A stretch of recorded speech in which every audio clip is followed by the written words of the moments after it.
Un peu comme tous ces rois, toutes ces personnes qui se prennent pour des dieux, qu'ils aiment être admirés, sans pour autant être des rois. L'autre, il préfère la plus belle voiture et il se vante. L'autre, il dit qu'il a la plus belle carrure, il fait des musculations. L'autre, il dit, moi, je fais ci, moi, j'ai le plus bel avion, comme les rois, hein, tous ces gens-là, là, quand on a des sous, dit, moi, j'ai le plus beau porte-monnaie. Alors, ça c'est de l'orgueil devant le Seigneur. Et ça, on perd la raison. Et là, au temps convenable, eh bien, il leva les yeux vers le ciel, le roi Nabuchodonosor, et la raison lui revient. Et la gloire de son royaume, sa splendeur, lui fut rendue. Ses conseillers et ses grands le redemandèrent, et il fut établi dans son royaume, et sa puissance ne fit que s'accroître. Maintenant, moi, Nabuchodonosor, dit le roi, je loue et j'exalte, et je glorifie le roi des cieux dans toutes les œuvres, dans toutes ses œuvres, et ses œuvres sont vraies, et ses voies sont justes, et qui peut abaisser ceux qui marchent avec orgueil. Daniel 4, versets 29 à 37.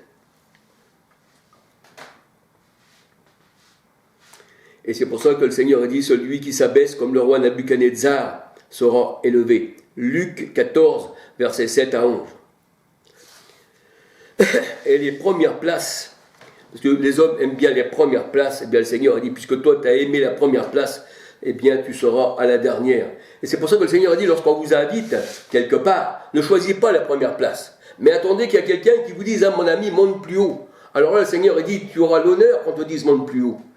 Mais tu auras un déshonneur si on te dit qu'il y a quelqu'un plus grand que toi, descend à la dernière place.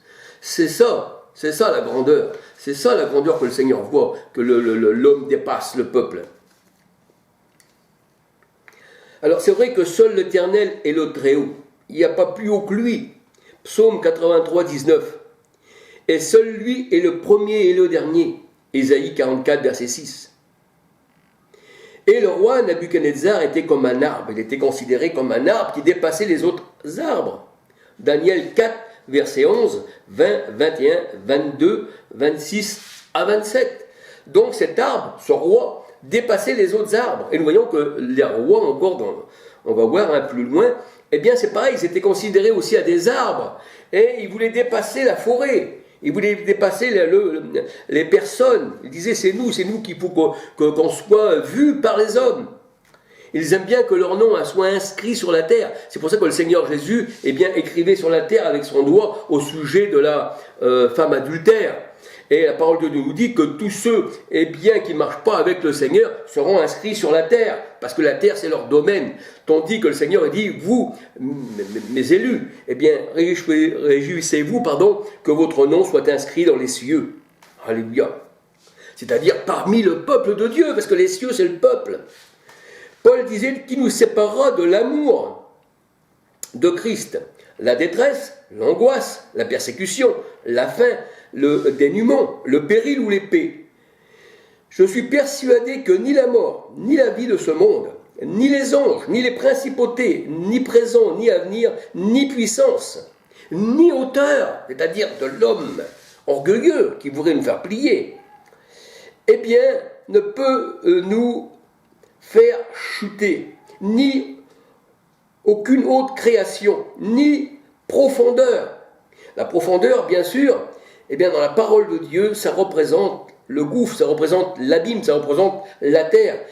La profondeur, c'est le symbole, eh bien, de l'homme déchu. C'est là où il habite, et c'est là que le Seigneur le renvoie.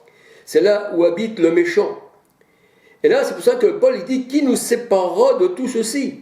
Romains 8, versets 35 à 39. Et c'est vrai que les hauteurs et les profondeurs, ce que Paul parle, signifie la même chose. Les hauteurs, ça représente les hommes orgueilleux qui s'élèvent au-dessus de Dieu, se faisant Dieu eux-mêmes. 2 Thessaloniciens 2, versets 3-4. Alors voici un exemple. Ézéchiel 28, verset 2-9, comme le prince de Tyr disait, moi je suis un homme, au milieu de la mer, au milieu du grand abîme, au milieu de cette grande profondeur. La parole de Dieu, elle dit, toi tu es un homme, tu te prends pour Dieu. Ézéchiel 28, verset 2-9. Alors on voit aussi encore Ézéchiel 31, verset 2, 3 à 18, Pharaon, qui cet arbre qui était au-dessus des arbres. Mais le Seigneur dit, tu as été abattu et par ta chute, tu as emmené des autres arbres avec toi parce que tu les as destinés, c'est toi qui les gouvernais, tu étais le chef de la forêt. Mais cet arbre-là, que tu te prenais pour un chef, je t'ai abattu. Ézéchiel 31, versets 2, 3 à 18. Donc c'était Pharaon. Et on voit aussi que le roi de Babylone, bien c'est pareil, il disait, je monterai au-dessus des étoiles. Au-dessus de l'assemblée, au-dessus des nuées, parce que les nuées, les étoiles, tout ça, ça représente les enfants du Seigneur. Au-dessus de l'assemblée. Mais le Seigneur a dit, je t'ai jeté à terre. Ésaïe 14, versets 4 à 23.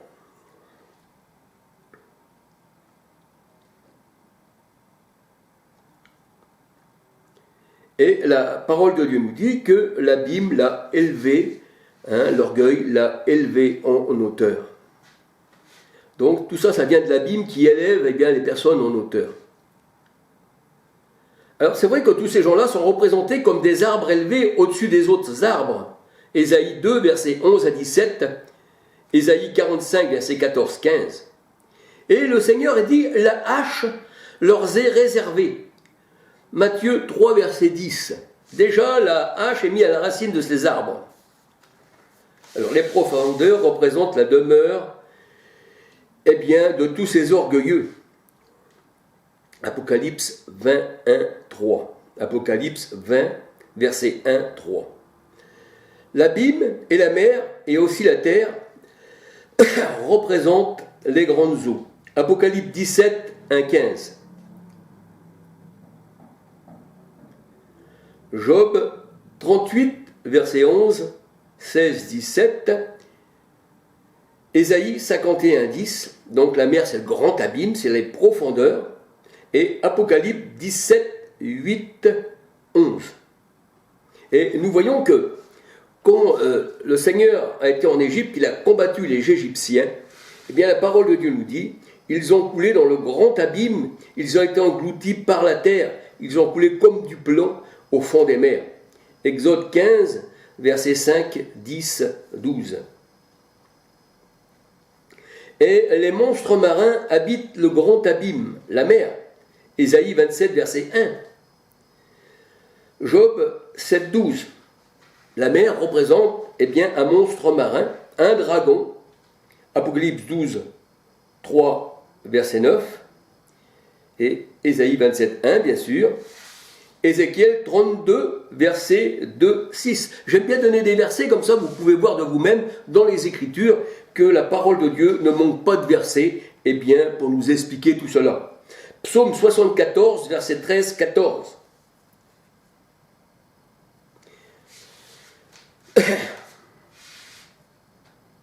Et nous voyons que le serpent est aussi dans la mer et il mord aussi les méchants de par l'Éternel. Parce que le Seigneur aussi gouverne les serpents, c'est-à-dire gouverne les ennemis. Et combien de fois que le Seigneur a envoyé des ennemis contre Israël, comme Israël se rebellait contre lui. Il dit, j'enverrai contre vous les scorpions, j'enverrai contre vous les serpents. Et ça représente les païens parce que vous ne m'avez pas obéi. Et là, on voit que le Seigneur a envoyé, les serpents de la mer. Amos 3.9. Ennemi contre ennemi. Et là même dans le désert, quand le peuple s'est rebellé, la parole de Dieu elle dit que l'Éternel envoya les serpents contre le peuple hébreu. Et elles se firent mordre par les serpents. La parole de Dieu nous dit que la sagesse n'est pas dans les hommes méchants. La sagesse n'est pas dans l'abîme, parce que l'homme méchant représente aussi un abîme. Le Seigneur a dit leur gosier c'est un sépulcre, c'est un abîme. Et le Seigneur a dit que la sagesse n'est pas dans l'abîme. Et l'abîme, elle dit, la sagesse n'est pas en moi. Job 28, verset 12, 13, 14. Les hommes méchants ont crucifié la sagesse, ont crucifié Christ. 1 Corinthiens 2, verset 6, 7, 8. Il n'est donc pas étonnant que les hommes charnels aiment les hauteurs, aiment bien dominer les autres. Et ces gens-là qui dominent les autres se font appeler rabbi, se font appeler maître, se font appeler monseigneur, Saint-Père, Excellence, comme les papes. Et le Seigneur nous disait, n'appelez personne Père, n'appelez personne Rabbi, n'appelez personne Monseigneur. Vous n'avez qu'un seul maître qui est dans les cieux, c'est votre Père céleste. Et ces gens-là, le Seigneur il dit, ils aiment bien avoir les premières places dans les repas et sur les places publiques, ils aiment bien qu'on les appelle rabbis. Donc ça c'est de la hauteur, ils dépassent le peuple de la tête. Matthieu 23, versets 1 à 11. Et la fausse église Vie et Lumière, je cite elle parce que je suis gitan, je ne fais pas partie de Vie et Lumière. Si j'ai mis Vie et Lumière comme titre sur mes vidéos, c'est pour justement que Vie et Lumière puisse voir ce que j'ai dans mon cœur à leur sujet. Donc nous voyons que Vie et Lumière, cette fausse église qui marie les homosexuels, hommes et femmes, et qui a pour titre aussi Gatief, je vous invite à regarder Gatief. Gatief, c'est G-A-T-I-E-F. Alors nous voyons que là, il y a dans cette église de Vie et Lumière, puisque Gatief, c'est une branche de Vie et Lumière, ça fait partie, c'est elle, la mère fondatrice de cette secte, qui elle-même est une secte. Eh bien, nous voyons qu'il y a des meurtres, il y a des assassinats, il y a des trafics d'enfants, il y a aussi des trafics d'organes, et ils ont tué des pasteurs, et ci et ça, et ils marient les homosexuels. Et ces gens-là, ont des cartes, comme des cartes de boîte de nuit. Et combien de fois j'ai entendu ces gourous qui se disent pasteurs, moi, si on m'enlève la carte, je n'irai pas m'asseoir, sur les bancs parmi les simples chrétiens. Est-ce que ça, c'est pas de la hauteur pour le Seigneur? Ça, déjà, premièrement, c'est une secte, et en plus, ils sont orgueilleux, et ils ne veulent pas lâcher leur carte. Le Seigneur n'avait pas de carte, il n'y avait pas de machine à imprimer quand Jésus-Christ est venu. Notre carte, c'est notre cœur. C'est là qu'il regarde le Seigneur. Moi, je n'ai pas besoin de carte, ma carte, c'est mon sauveur. C'est lui qui me fait entrer partout, c'est lui qui me fait agir. Je ne suis pas un robot avec une carte.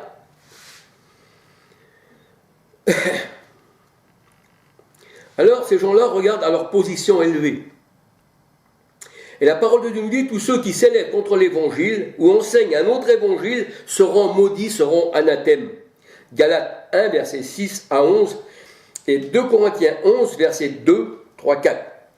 Ils seront abaissés et les cieux ne leur appartiennent pas. Parce que le Seigneur a dit, soyez heureux que votre nom à vous soit inscrit dans les cieux. Mais eux sont inscrits sur la terre. Pourquoi? Parce que c'est des hommes charnels, c'est des orgueilleux. Ils se plaisent dans leurs auteurs. Ils reçoivent même des médailles par les gens du monde. Alors, les apôtres eux-mêmes ont renversé tout raisonnement et toute hauteur qui s'élève contre la connaissance de Dieu. Ils ont emmené toute pensée captive à Christ, pour que cette pensée captive puisse être libérée et affranchie. 2 Corinthiens 10, verset 5. Bien sûr, ceux qui ont été amenés à Christ, c'était des élus, c'était ceux qui étaient destinés à la vie éternelle. Acte 13, verset 48. Éphésiens 1, verset 4, 5, 11. Mais les ténèbres ne l'ont pas reçu. Jean 1, verset 1 à 13. Alors l'enfant de Dieu ne doit pas se faire valoir et être vu des hommes, ne pas avoir de l'orgueil qui le mettrait au-dessus des autres. Au contraire, la parole de Dieu nous dit, regardons les autres au-dessus de nous-mêmes. Romains 12, verset 3. Et si quelqu'un croit être quelque chose de bien, bien qu'il ne soit rien, il s'abuse lui-même. Galates 6, verset 3, 4. 1 Corinthiens 4, verset 6, 7. Le Seigneur nous dit, le plus grand est le serviteur de tous. Le mot serviteur, ici, a un rôle. C'est celui qui sert ceux qui sont à table. C'est ce qui a fait le Seigneur Jésus-Christ quand il a servi ses apôtres. Luc 9, versets 46, 47, 48. Matthieu 18, versets 1 à 6. Et le Seigneur Jésus-Christ est venu non pour être servi, mais pour servir. Luc 22, versets 24, 27. C'est pour ça que le Seigneur dit qui est le plus grand, celui qui est à table ou celui qui sert? Alors les hommes, c'est orgueilleux, ils disent c'est celui qui est à table, parce que moi j'aime bien les repas, les premières places, c'est celui qui est à table. Mais le Seigneur dit non, c'est celui qui sert qui est le plus grand. C'est ce qu'on appelle le serviteur des autres. C'est ça qu'on est serviteur. Le rôle ici de serviteur, c'est ça, c'est de servir. C'est pas d'être servi et de regarder comme un gourou.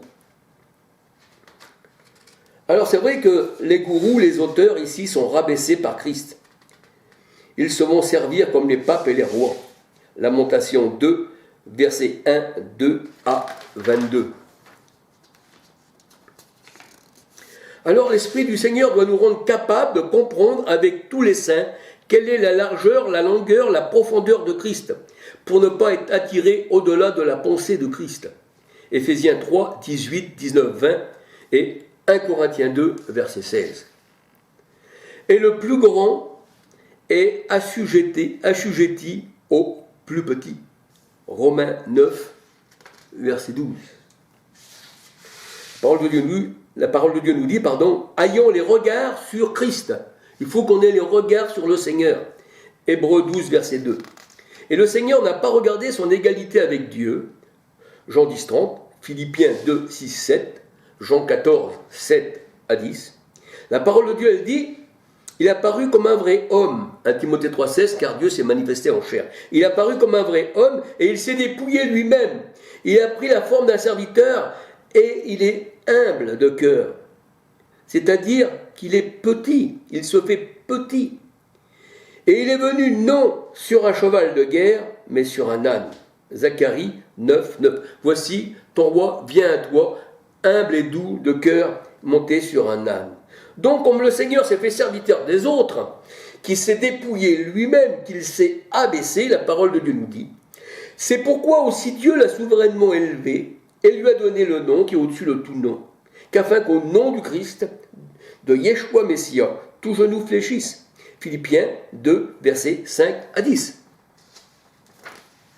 Et la parole de Dieu nous dit, mais qui parmi les hommes peut ajouter une coudée à sa taille ou à sa vie? Donc ça veut dire par là, selon les versions bien sûr, ça veut dire par là que Goliath avait 6 coudées et 1 ampon. 1 Samuel 17, 4. Il avait 6 coudées et 1 ampon. Et là, Goliath, savait accumuler des coudées, bien sûr. Et le Seigneur a dit que personne ne peut, ajouter une coudée à sa taille. Et là, nous voyons que Goliath, par son orgueil, il est tombé face contre terre. Le petit David, celui qui appartient au Seigneur, celui qui était humble, l'a abattu à terre. Matthieu 6, verset 27. 1 Samuel 17, verset 4. Alors, seul le Seigneur peut ajouter des coudées à l'homme. Seul lui peut l'élever. Mais l'homme ne peut pas le faire de lui-même. Ou s'il le fait de lui-même, il se met contre Dieu, seul le Seigneur doit être élevé, mais s'il s'élève au-dessus de l'assemblée de Dieu, pour lui, c'est la mort. Parce que seul Dieu est le Très-Haut. Et le Seigneur, quand il parle de montagne, quand il parle de collines élevées, quand il parle de tout lieu élevé, il parle des hommes. Et c'est pour ça qu'il dit toute colline, tout arbre, toute montagne sera aplanie. Apocalypse 17, 9. Donc ces rois, ces gens, c'est-à-dire les rois, les collines, les nations élevées, les hauts lieux sont aplanis par l'Éternel. Ésaïe 2, 14. Ésaïe 10, versets 33 à 34. Psaume 104, verset 8. Et la parole de Dieu nous dit, n'aspirez pas à ce qui est élevé, mais ce qui est abaissé.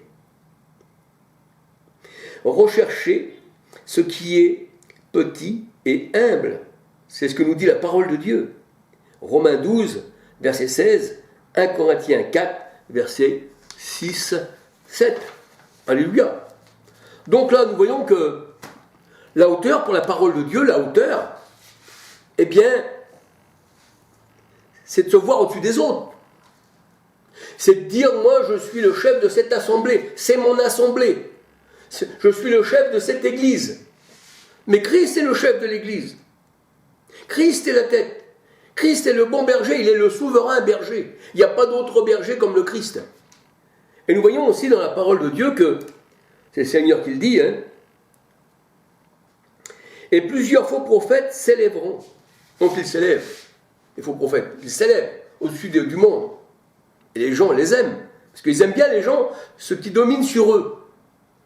C'est pour ça que le Seigneur dit, ne soyez pas comme les puissants de ce monde, qui dominent le monde, et que le monde, les appelle les bienfaiteurs. Et ils votent pour eux même, voyez-vous. Et on en voit le résultat aujourd'hui, du monde, de ces bienfaiteurs, qui nous mettent sous conditionnement qui n'est même pas humain. On est enchaîné, on est enfermé, et on nous envoie des produits chimiques de partout, comme les chemtrails, les avions qui passent et qui laissent des traînées blanches et qui nous tuent. Et puis sans compter tout ce qu'ils mettent dans le manger, dans tout ce que vous voulez. Et les gens les appellent les bienfaiteurs. Comme Louis Pasteur, qui se fait appeler bienfaiteur, alors qu'il a pris la place de celui qui avait vraiment trouvé le vaccin contre la rage, François Besse.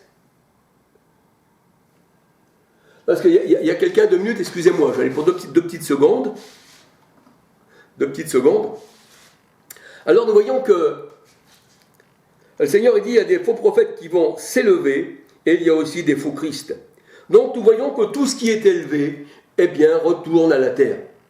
Alors que le Seigneur vous bénisse, que le Seigneur vous garde, et à une prochaine vidéo, si le Seigneur le permet. Et j'ai cité beaucoup de passages de la Bible pour vous faire comprendre que Dieu seul est élevé. Alléluia.